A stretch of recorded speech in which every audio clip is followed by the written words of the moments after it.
hindi mo nakita yung damit ko na kinuha dun sa fitting room? Hindi. Ba't ka ba nervous ng ganyan? Baka naman may nagkamali ng dampot at kinuha ang damit mo.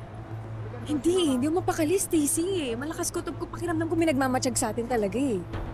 Lately, sunod-sunod nga ang kamalasan mo. Una, nawala mo yung kwintas. Ngayon, damit mo pa. Buti bago pa tayo umuwi, total, andito na rin tayo sa Quiapo. Magpahula ka kaya? Alam mo namang di naman ako naniniwala dyan. Wala namang mawawala kung susubukan mo lang. Hindi nga ako naniniwala sa mga hula-hula na yan eh. Ano? Try mo. Tara! Hello po. Sa nakikita ko, mahal ka pa rin ng ex mo. At magkakabalikan kayo bago matapos ang taong ito. OMG, for real? Sinabi ko na ba eh. Ang tagal ko yan minamanifest sa universe. Ikaw, Iha, gusto mo magpahula? Ho? Ay, hindi ho. Sinamahan ko lang po yung kaibigan ko. Ay, yes po, magpapahula po siya. Ako pa na, dali.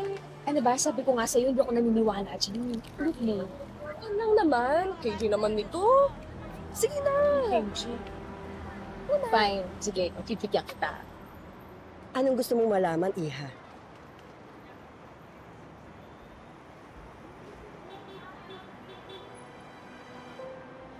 Matutuloy po ba yung kasal namin ng fiancé ko this year?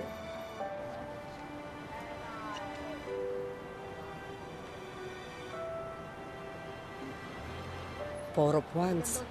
Yes! Matutuloy ang kasal niyo ng fiancé mo. Love it! The Devil. May isang taong obses sa'yo. Gusto ka niyang angkinin. Four of Swords. May darating na trahedya sa buhay mo bago ka ikasal. At ang taong ito ang magdadala ng kapahamakan sa'yo. Mag-ingat ka.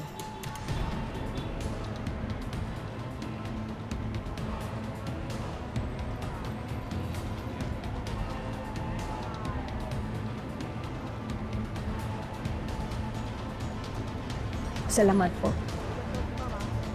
Ano ka na may tayo dito? Joanne, wait!